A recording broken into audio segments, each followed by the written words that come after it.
Hello, everybody, and welcome back to the Tea with Krema. My name is Kris. I'll be your host today, and I'm joined by my best friend, Emma. Hello, everyone. Today is our first official book club episode. Woo-hoo. As in, we picked a book, we read the book, and now we're actually discussing the book. Because last time, we picked the book, we read the book, and then that was it. We just never really talked about it after that. So we're going all the way this time. But before we begin with our book club episode, Emma, what are you drinking today? I am drinking a black tea from Ahmad Tea. It's a peach and passion fruit. And it's supposed to have like little bits of fruit in it.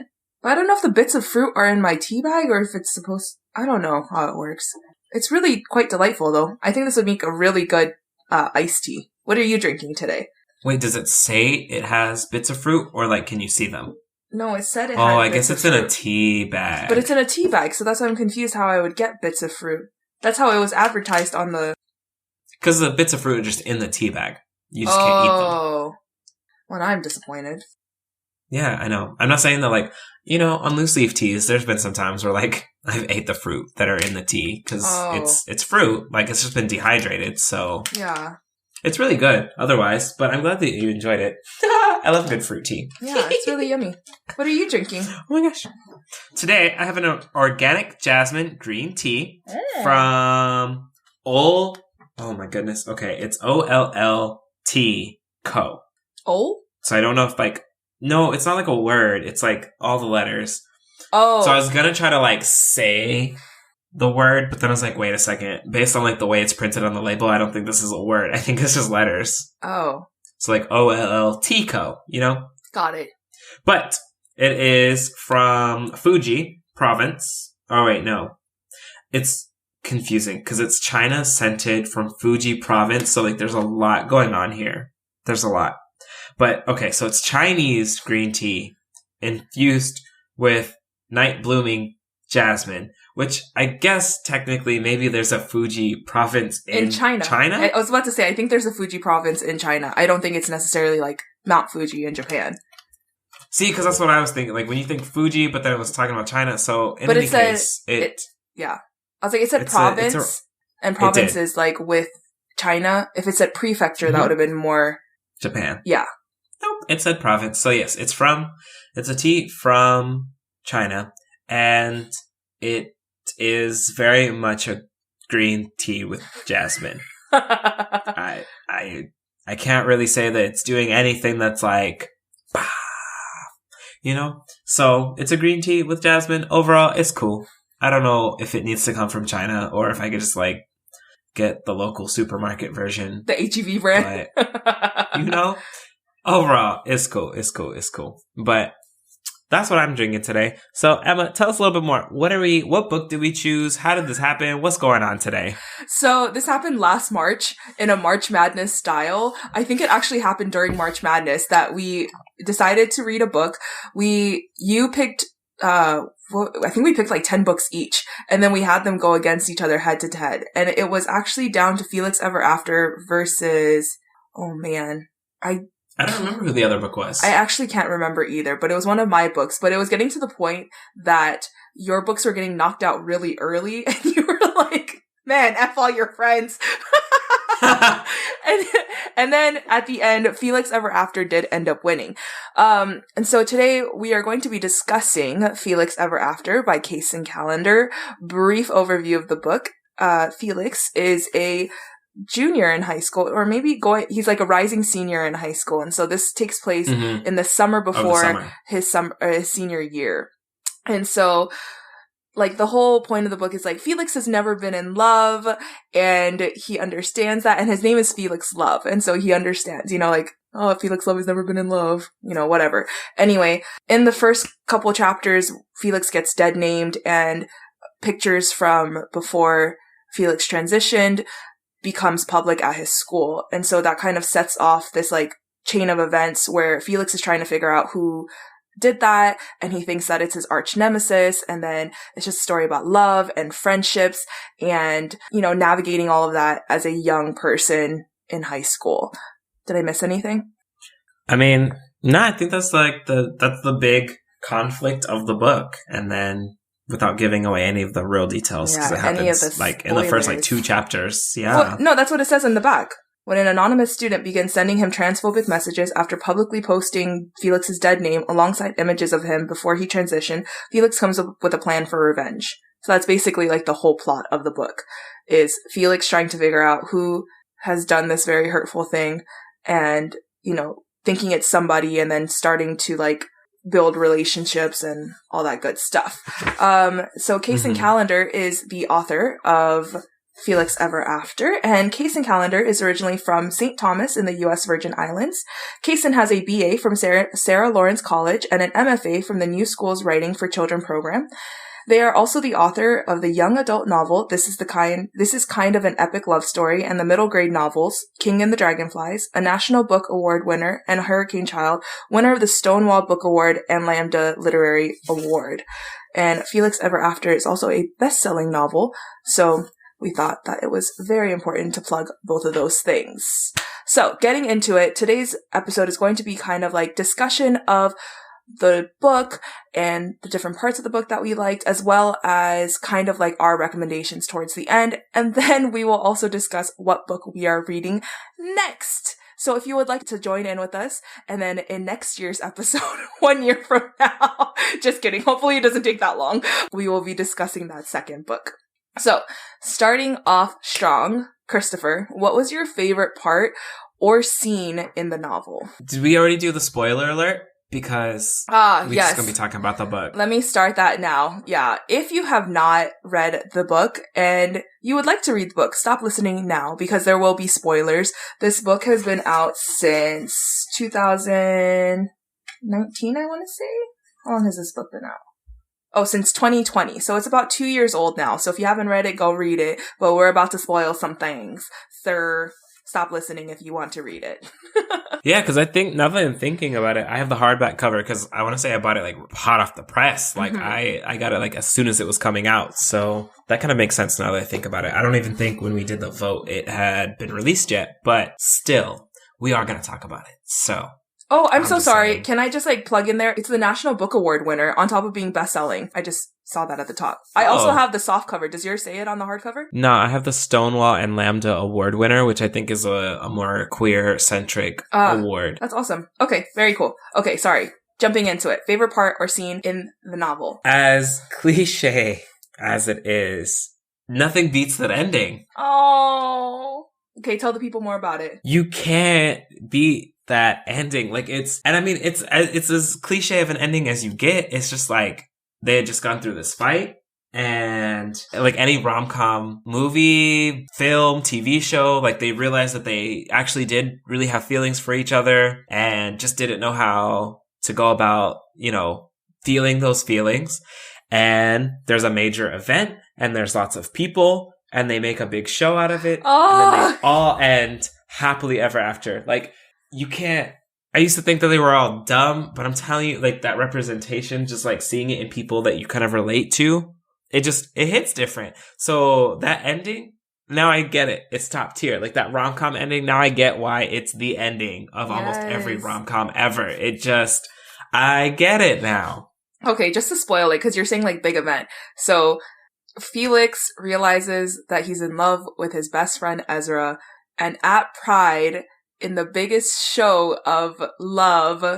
And not just any Pride. This is New York City. Yes. The Pride. Is that the one that kicks it off? I'm not sure if it kicks it off so much as like, I mean, there's a few national Prides that are essentially like, they are events. Mm-hmm. And New York City is definitely one of the cities where like, it's an event. For sure. Yeah. And so then Felix like shouts his love for Ezra at the top of his lungs, but it's Pride and it's so loud and there's so many people and you're just like, oh my gosh, is he going to miss him? Is he going to miss him? Like, is he not going to see him? And I think everyone on his side like starts shouting with it. Like it does all of the things that a rom-com should do. The biggest show of solidarity, right? Everyone's like, oh, young love, you know, you just like, you can't beat that. The people on the float are like trying to make it work. Like it's a whole production. Like, yes. I truly was like, man, what a cliche ending. But like, I don't know, something about it. It happened in the book and I was like, I am 1000% here for this. Mm-hmm. Like, yep, I could do it. Oh man, that was not my favorite. I mean, that's like top. Now after you said it, I was like, wow, mine feels really dumb compared to that. It's okay.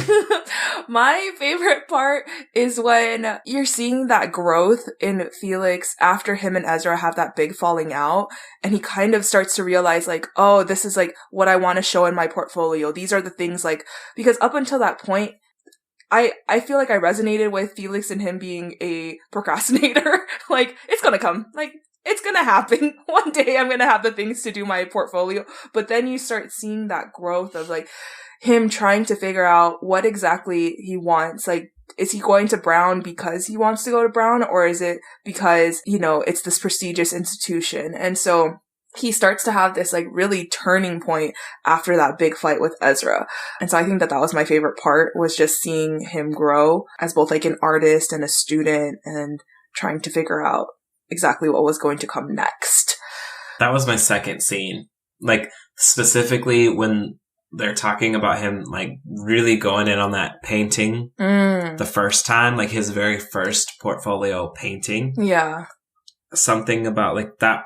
You kind of like, I don't know, I just like felt that character development in that moment of being able to, you know, it's one thing to have these relationships with people and to be really affectionate and vulnerable, but then to also be able to feel confident to stand on your own. Yeah, exactly. To have those things, but to be your own person and to know what is important to you. So like that first portrait painting scene, man, that was my like second favorite for sure. Mm-hmm. Okay.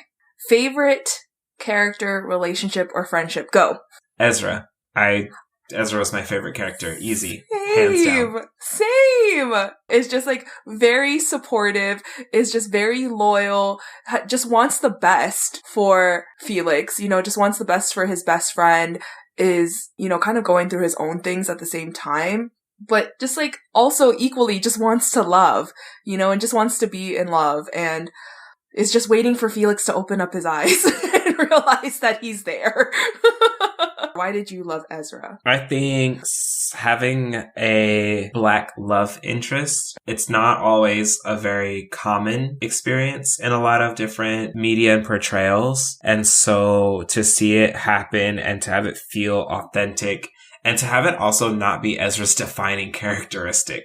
Like, it wasn't like the author like beat you on the head with the fact that like Ezra was gay and Ezra was Black and Ezra was gay and like all of these things.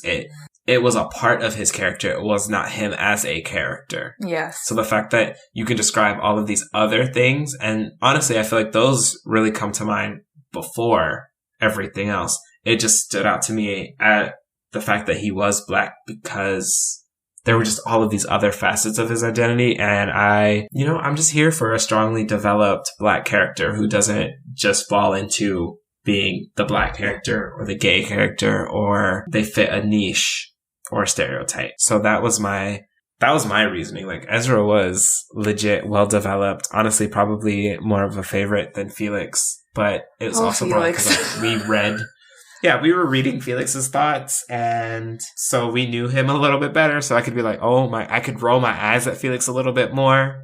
Yes. But Ezra was my favorite for sure. Like that. And I think that like Kacen Callender did such a good job of developing these characters outside of their, you know, not outside of their identities, but like that is one part of their identity. But it wasn't like they're like, oh, did I mention that they're gay? Oh, did I mention that they're trans? Like, oh, it's like not beat over their head. It's very intentional that it's like, it introduces once their identities and then it moves on, which I feel like a lot of novels with, QTPOC characters often like, and when it's not written by QTPOC folks, becomes a point where it's like, oh, by the way, they're a lesbian. Oh, by the way, they're this. And so when you pointed that out, that was a very good point. In that moment, I know that you put QT and POC together, but there are moments where they don't go together. Oh, yes. Also, I've definitely seen like moments where like Black people will write gay characters who are very like aggressively stereotypically gay, or where there are more queer focused shows that will write stereotypically Black or other minority character tropes in their shows. Oh, yes. Yes. And so I just, for that bit of clarification, just because those identities are not the same. And they're not they're not always, yes, I agree. I'm not going to sit up here and like try to conflate them, because then people feel too comfortable having them conflated. Yes. So no, you're right. Just because you're one or the other doesn't mean you're good at writing about minority experiences, period. Small note, but I wanted to make sure that was said. Good point. Next question. So again, I forgot to mention that we were adapting a lot of these questions from the Rich in Color group discussion and Read the Rainbow group discussion. So both of these websites had also read the novel as soon as it came out, and had brought it up as their like book club nominations, and then had discussions about them. So I adopted a lot of these questions from them. So the next question is, did you relate to Felix's questioning of his gender and sexuality throughout the book, or were your experiences different? I think I should go first.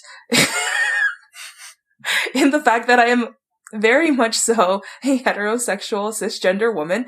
And so, yeah, my experiences were very different. I never had to have this feeling of that Felix has, like, is very much so still questioning his identity, and has this part where he's, wondering if transitioning was the wrong choice. And so that was like I'm not going to speak to that experience, but has a very different experience than I did with my sexuality. So I thought that was very interesting. Again, trying to build up my repertoire in reading, queer represented novels, especially YA novels too. So throwing the question back to you, Kris. Same, different, nah. I think I went through some things that are similar and some things that are different. I mean, obviously, I'm going to say obviously, because, I grew up at a time where like heteronormative was like the norm for a reason. Like it is what you saw in all of the media, all of it. So like all the Disney movies and shows and Disney Channel, Nickelodeon, Cartoon Network, all the movies that you could watch, they were man, woman, romantic relationships, romantic partnerships. So for me, yes, I definitely had to like question why my existence, my feelings were not 100% aligned to what I was seeing around me. I think things are a little different. This was one of the first books that I've read where I was like, ooh, I'm old.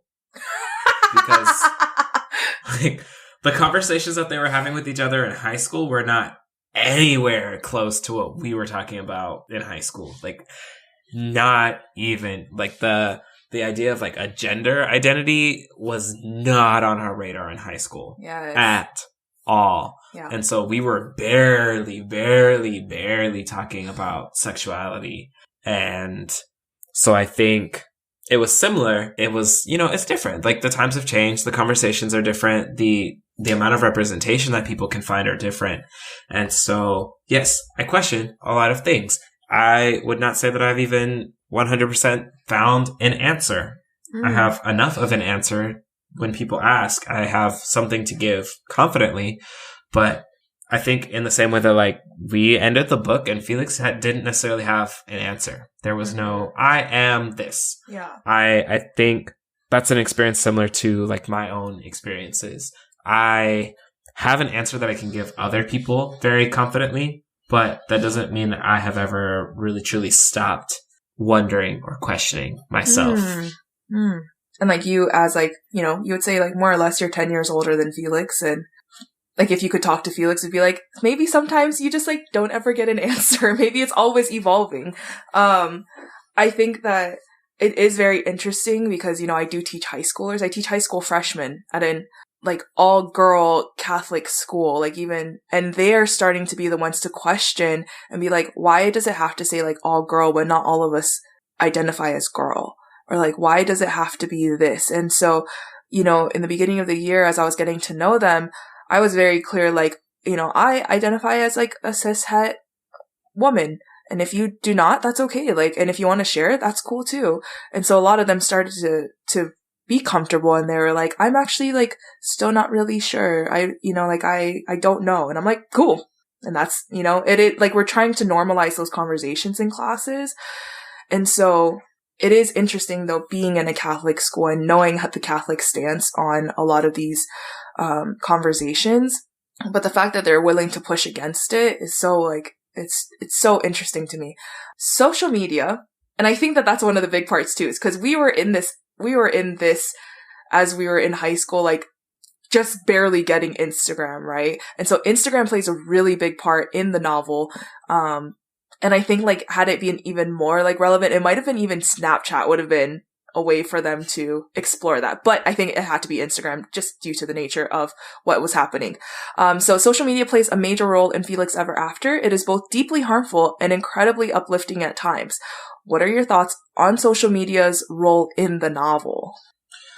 Well, as a callback to our own social media episode, these children should not necessarily have access to platforms that will allow a part of themselves to exist forever in a potentially negative light. That could be really harmful. And I think even seeing what happened to Felix, of just, having pictures of yourself that existed at a time where you were very different. Yeah. And then to have those things weaponized against you in a very different context. And I think a lot of people have to consider. I think a lot of people consider having their past weaponized against them in the sense that they thought something differently in the past than they did in the present. And I would say that's something that that's how I think about it. That was my default. But to see it play out differently, that's massive. The reality is, again, all of the characters in the novel were children. Yeah. We were children using social media, and whether we like it or not, that stuff exists forever. Yep. On the internet. Like, those records are real. And I don't know. Me personally, I'm like, children, social media, probably not. Honestly, if we could just not until we're 25, that'd be great. Even 25-year-olds, low key. 25-year-olds should not all. You know what? Everybody should just be. Scientifically, we've at least reached a consensus of most people have developed brains by 25. It's just different. But to be 13, 14, 15, 16, 17 on social media, posting stuff to the internet, that's one way that this stuff becomes so deeply harmful. I remember me in middle school. I was not always a super nice person to other people, to my family, to myself. And so to know that even a fraction of that exists, even now, I'm just like, man, that sucks. But to see it and read about it in a book where someone can be so aggressively mean and demeaning to another person at that time in your life where I'm not trying to excuse it, but we've all been teenagers. We know, teenagers suck. They're not Their nice. thoughts are not on. Yeah, they're just not, it just is like that. And so, and I think, man, social media it's so intense. Yeah. And I think that it's just how you bring up that point, yes, that really, really hurt Felix, right? In that same vein of people who do things because they're mean, right? Again, this kid who is bullying Felix is 17 years old now. Let's say that, they're 28, 29 years old and it comes back up and you're like, wow, you were transphobic AF. But we don't know how much that person has changed since then. Are they reacting in this way because they're teenagers who are jealous of that they stole their boyfriend, or is it because they... I was yeah, because literally what happened in this story was not transphobically motivated at its core. Yeah. Did it have... It was not inherently transphobic. Was it transphobic in its effects? Yes. But it was honestly just high school drama playing out. Yeah. And you said, it was the jealous boyfriend stealing stuff. And then it just happened to be transphobic. You know what I mean? Not to brush it off, but No, exactly. And that's the thing. I don't want to brush it off that it wasn't transphobic, but it's also these are 16-year-old kids, that were just trying to get back at each other. And they thought that this would be they thought that this was an appropriate route for them to take, to be oh, I am justified in my actions because you stole my boyfriend, And so because even Felix has some real wild thoughts in terms of I'm gonna get back at him, and I'm first of all, you don't even know if this is the right person. Felix is really out here. His thoughts, sometimes I was like, no, Felix, no. But again, that's my adult, like, developed brain. And this is his teenage, underdeveloped brain. But there was this one point where he's wilding and he's like, and I'm going to take revenge and then I'm going to post his secrets all over the Instagram. And I'm like, is that exactly what just happened to you? Like, why would you think that that's justifiable? But again, in a teenage brain, that is justifiable, right? An eye for an eye. You expose my secrets, I'm gonna expose your secrets. The part that was problematic was that he was so set that it was Declan. Poor Declan. He was ready. Poor Declan was just looking for love. He had been hurt too, like hurt people. These kids was out here just like going after each other. Oh, which also makes me so grateful that I was not in high school at the peak. Not that I think that I would have been bullied, but even with the amount that we had with like MySpace and Facebook, like it was still very harmful for kids to have. Okay. Any last thoughts on Felix Ever After other than, I guess what's your final rating? 10 out of 5 stars. 15 out of 10 stars. Like all of the above. It was it was an easy read. Like I finished it like pretty straight. Like it's a young adult novel. You know what I mean? Like the font is a little big. It's kind of big. Like I read it. It was a real easy read. So like if you're looking for something that like has the themes but is not like an adult novel, this is it. It's a real easy intro. Like the underlying like conflict was still there. The big moments, the rom-com moments, you know, the revenge and the realizations, and then this didn't work out for the right reason, but then this did. Like all of the elements were there. I think the characters were really well developed overall. Even that Marisol girl, oh my god. Oh, trash. Sorry, Marisol. I know you're 17 years old and these are 17-year-old thoughts, but until you're 28 years old, and I hope that you've changed by now. Trash. Oof. But yeah, this novel, easy. Like, I don't anticipate, if anyone is like, I want to read it, I'll send you a copy. Like, I'm going to keep my copy, but like, I'll send you one. Like, yeah, it was really good.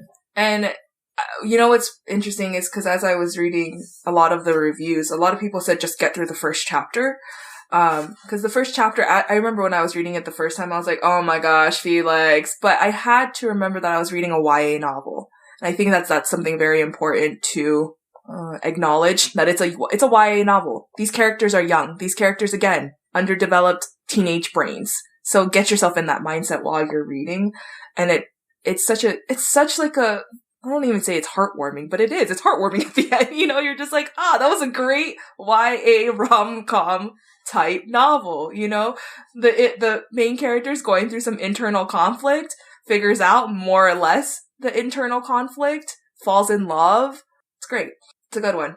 5 out of 5. Oh, I guess 15 out of 5. What was the score? I don't know. Over 5 out of 5. It was good. Easy read. Whatever it was, I went over it. Like it was a good novel. It was a good book. I read it. So, do you have any books that are on your to be read list that are delineated in your representation? So, there you go. Essentially, like, are there queer novels? Are there trans novels? Are there like people of color novels? Are there Black novels? Like, what is essentially on your to be read list? And yes, I have all of those things. Let's do it. There's some intersectionality in it. Like, intersectionality. All the things. So, as far as like my queer Black studies, book studies that I be going, I have the Black Flamingo by Dean Atta and All Boys Aren't Blue by George M. Johnson. So definitely like on that intersectionality of like queer and Black studies. And then I want to read for, just like general Black studies. I want to read Obama's recent book. I want to read Medical Apartheid. I want to read just all the books. But those are my four big, like, I gotta read these before the end of 2022. Like, they're on my list. I already have The Black Flamingo. I already have All Boys Aren't Blue. I still gotta get Medical Apartheid, and I still have to find Obama's book that I don't even, something about dreams, A Promised Land. That's the title. I think I actually have it. Go get it from my house. How did you have it? It wasn't published by the time you left. What? Yeah, didn't it just come out? Yeah, but it's fine. You know, it's fine. I'm gonna read it. That's the point. Okay. So on my end with, I'm trying to think of Seven Husbands of Evelyn Hugo. That's an adult novel by Taylor Jenkins Reid. It is, queer and women of color representation. Mostly, like, not really though, because the women of color are white passing and they are very, like, comfortable in their white passing, but they acknowledge that. Then there's The Henna Wars by Adiba Jai-Girdar. And that was a recommendation from my student. Actually, both of those last two books are recommendations from the same student. So, and then They Both Die at the End by Adam Silvers. And I think that is, it's just been all over Book Talk, like, queer Book Talk. So that has been out there. In terms of, like, POC novels and books, I mean, I really enjoy, oh my gosh, I'm gonna have to look it up. There's just, I feel like I've been starting to become more, well, I got you Medical Apartheid. Yeah, no. Yeah, sorry. I was thinking of, like, what I was trying to say. I'm trying to become more intentional in terms of, like, what I've been reading, especially reading more women of color and, like, feminist and, you know, theory and things like that. So, like, Adrienne Marie Brown, Bell Hooks, Angela Davis, yeah. So okay. So let's go into this next one. What books are you currently reading or have you read recently that you would like to recommend? Well, I recently read Felix Ever After a few months ago, and I would highly recommend that you read this book. I also read Sorry I'm Late, I Didn't Want to Come. Which, you know, that was a very me book. Like, okay, like, it really helped me, you know? I needed that book. It's not like a guide to, like, how to be more extroverted, because I don't think that's what Jessica Pan wrote it as. But that wasn't the point. It was just a nice read. You know, Jessica Pan's Sorry I'm Late, I Didn't Want to Come. That was a great book. I recommend that, especially if you struggle with being an introvert who wants to do more things out in the world. I am currently trying to read some book called The Last Painting of Sarah de something.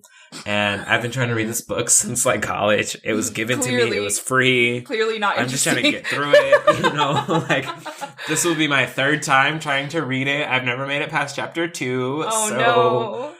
Maybe this time I'll make it through, like, chapter 3. Maybe I just needed to be more mature in my approach. Mature. And then I read a lot in 2021, but, like, I'm not really good at just, like, random recall, I will say. So, okay. Like, if you were to like point to books on the shelf or be like, oh, have you read this book? I'd be like, yeah, I did read that book. Like, I got you. With something, I would say I'm working on it, but, like, no, I'm not. So maybe on the fly, like, not so good, but we'll post which books Kris has read recently and has actually liked. So we'll do that. I forgot to mention Tiffany D. Jackson, phenomenal writer, writes stories about issues that are prevalent, in people of color communities, specifically Black communities. One of her books is, like, about how Black children go missing and no one does anything about it. Like, they start to, you know, mark them as runaways instead of actually doing something about it. And then, so the two books that I read by her are Grown and Monday's Not Coming. Monday's Not Coming broke my heart. If you want a book that's going to break your heart, read that one. I also read recently The Invisible Life of Addie LaRue. 1 out of 5. I know that's a hot take. It was not good. That's a book that everyone's like, oh my god, life-changing. I'm like, oh my god, I'm tired of this white girl complaining the entire time. Like, go do something. Also, you've been around for 4 centuries and you have not come in contact with one POC? Girl, do better. Yes. Not a one? No, there was one, and that one got 2 paragraphs. Oh my god. Problematic. Right. The next book that I read is Tender is the Flesh by Agustina Basterica and Sarah Moses. It was translated from Spanish to English. I want to read it in Spanish. The English version was terrifying. If you want to never sleep again or never eat meat again, that's the book. And 7 Days in June, wonderful. 5 out of 5. Tia Williams, Black love, just like growing through time. They come back together. Do they, don't they, will they, won't they? It's a whole thing. And I also read, No, go for it. I just remembered this book that like really enraged me in both a good and bad way. Which one? The Color of Law by Richard Rothstein. Yes. Rothstein. Yep. So it is a book written by a white man, but like as I was reading the book, and he even kind of explained like why he was the one writing the book, because he was just like, you know, some of y'all be out here like, oh well, it's a black man or a black woman writing about it, so like, do we know that this is factual? And he was like, nah, I'm a white guy. Like, I did this research. It's real. Like, y'all can't pretend. It happened. It's real life. And when I had to read the book in pieces because I would like read a chapter and just be like so angry. Yep. That I'd have to go do something else and then read it later. And that's like, that's on using your white privilege, okay? That is on using that privilege and bringing light to these very real issues, specifically in this case, housing laws that are so racist, inherently racist, were written to be racist, and how it still affects so many communities to this day. And this book wasn't even from like the start of the country. It was just like the last 100 years. And I was still outraged. Not even the last 100 years. Isn't it like from World War II on? From the GI Bill on, I believe. It talks a little bit about before that, but essentially, because there was a lot going on in like the 20s that it talks about. Yes. Yes, because that's like during the time of like Black Wall Street, right? And there's a lot of very intentional, deliberate development happening in the country that Black people were excluded from intentionally. Like written in law. Written in the law. Not like, tee-hee-hee, we don't want them to be here. No, y'all wrote it down in the law books. Like, you can't pretend like this didn't happen. But anyways, Emma, what was that last book before I'm sorry. I blow a gasket? Before you go off. And then I'm currently reading Silver Sparrow by Tayari Jones. I loved An American Marriage by Tayari Jones, so I'm currently reading Silver Sparrow. It's great. And I think we kind of gone over like what are on our TBR for this year. We got lots to read. Lots of things that we are trying to read and share with y'all because they're so important. I think that's one of our goals. Do you have like a goal this year for how many books you want to read, or are you just trying to read as many as you can? I just try to read more. I tried the like once a month thing, and then some months I'm just not feeling it. Yeah. Like I'm not going to force it if it's not going to happen, because then I'm not going to read the book. And also, some books are just so much longer to read. It took me so long to read The East of Eden. Also, it's Steinbeck. It was very long. It was random. I didn't understand what was happening sometimes, but I just read more. I will say one goal that I want to be more intentional about is reading more, because I've been really aggressive with you, like reading more like Black and queer literature. So I think I have to do better at like reading more PI literature. So that's something that I want to do better at. I can't just be out here like, read this, and then not reading anything myself. So We out here. We're just expanding each other's repertoires. So if you would like to join us in our next book discussion, we will be reading Medical Apartheid by Harriet A. Washington. Yes. And it is a book. I don't even want to say it's a book. It's a nonfiction. So it's definitely a book. No. I don't know if it's like book or like, I don't know the word I'm trying to say. Anyway, it's nonfiction. It's about basically the medical crimes that have been committed against the Black community. From the era of slavery to the present day. So it's American-centric. And discusses all of the heinous crimes that have been done in the name of science. On Black people. On Black people, specifically. Okay. Now that feels kind of weird to transition into our... Rapid fire questions. Perfect. Yeah, that was about right how I was feeling. I was like, I can't just like air horn this one. This doesn't feel right. It's fine. Like, that's the book that we're reading. So now we have questions for each other. Thanks, everybody. Okay, you go first. All right, cool. Well, my question is, what is a fact that you learned recently that, like, low-key everyone has known for a very long time? I have one. Okay, please tell me. We've talked about it before, but I learned, like, around the time that Guardians of the Galaxy 2 came out, or was it? Yeah, Guardians of the Galaxy 2. I learned that Dairy Queen was not a Texas chain. You know what, though? And Texans really do be out here thinking that it's only a Texan chain. You're not the first person to say that. I just want to be clear, like, if y'all go to YouTube right now and look up Dairy Queen Texas commercials, like, there are customized commercials for the state of Texas. So the fact that I watched Guardians of the Galaxy and it took place in, like, Michigan or something, and there was a Dairy Queen, and I was like, why is there a Dairy Queen in Michigan? Like, that's confusing. Looked it up and it was like, what? It didn't even start in Texas. Why are y'all's commercials so aggressively like Texas?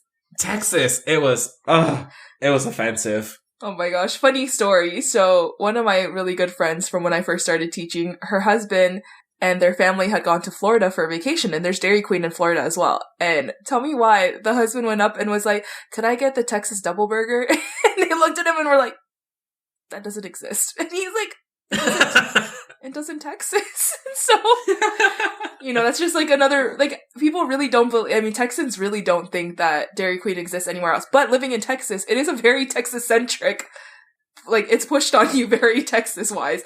I don't know. There's a lot of things that I don't know that people know. I'm gonna have to come back to you on that question, because I really don't know. A common misconception that you're like, oh, that's weird. I don't know what I don't know until it happens. That one just really stood out to me in my life. that was like an oddly specific question. I'm gonna have to come back to you because I really can't think of any right now. Okay, my rapid fire question is, what was the first book that made you ugly boohoo cry? I have it. It's in my head. Number of the Stars by Lois Lowry. We read it in class, like our teacher read it, and we all cried collectively as a class. Like, I didn't read it, but like we read it. Yeah. I still have the exact book that she read to us. The read aloud. We boohoo cried as a collective unit. Like, we sobbed. Wait, what grade were you guys in? 4th grade? Third grade, specifically. Gosh. Her name was Miss Megan Kinbeck. It was her first year teaching, at least at our school. I want to say it was her first year teaching ever. And that was our read aloud book. Boohoo cry. It wasn't her first year teaching. I remember because she had this like mixtape of like Kids Bop songs. Not a mixtape. But it was her old class that were singing the songs. Oh, that's kind of cool. Yeah, we didn't make a mixtape, but she had a mixtape. And this was our read aloud book one of the times, and we all boohoo sobbed. Oh, man. Number of the Stars by Lois Lowry. That was the book. I don't know what these like Holocaust books be doing. And also because they're all like written towards kids. A lot of these books, like Anne Frank Diary, The Boy in the Striped Pajamas. Isn't the Diary of Anne Frank like a real book? That was yes. a real diary? I mean, that is her real diary, but that wasn't written for kids. That wasn't written for kids. It was written by a child and then just happened to be marketed towards children. You're right. Like The Boy in the Striped Pajamas, Number of the Stars. My book that I can recall, like, boohoo crying and, like, not being able to, like, I feel like I was in a very, very sad state for a good, like, 2 weeks, was The Book Thief. Like, that book, and that was also, it took place in Nazi Germany. But I still recommend that book to, like, when people are like, what's a book I should read? I'm like, The Book Thief. Because it made me boohoo ugly cry. It was written by Marcus Zusak. I don't think I read this book. It's from the point of view of death. It's a very dark novel. I think I read it in 5th or 6th grade. No, like, what year did it come out? Oh, it came out in 2005, so I read it in 6th grade then. But that book made me ugly cry, and I will stand by it. I know why I get confused, because there's a book that I did read called The Thief Lord that I read by Cornelia Funk. No, I didn't read that one. It's a whole different book. Did not make me cry, but I see. Okay. We out here. Yeah, here, ugly crying. Ugly crying through books. So, if you also have a fact that you didn't know that most people knew, and you'd like to share it with us, I'm going to think about that, because I feel like there's a lot of things I don't know that people know, and it's just common knowledge. It'll hit you on your way to work one day. Watch. It will. That's how it hit me. It will. It will hit me on my way to work. All right, Emma, where can people find the podcast? You can find our podcast on Twitter and Instagram at The Tea with Krema. Please stay tuned for our upcoming tea content on our Instagram. You can also find us anywhere that you can stream podcasts, Apple Podcasts, Spotify, also newly on YouTube. Please subscribe. And if you'd like to buy us a cup of tea, you can also Venmo us at The Tea with Krema. We hope to see you next time. Bye!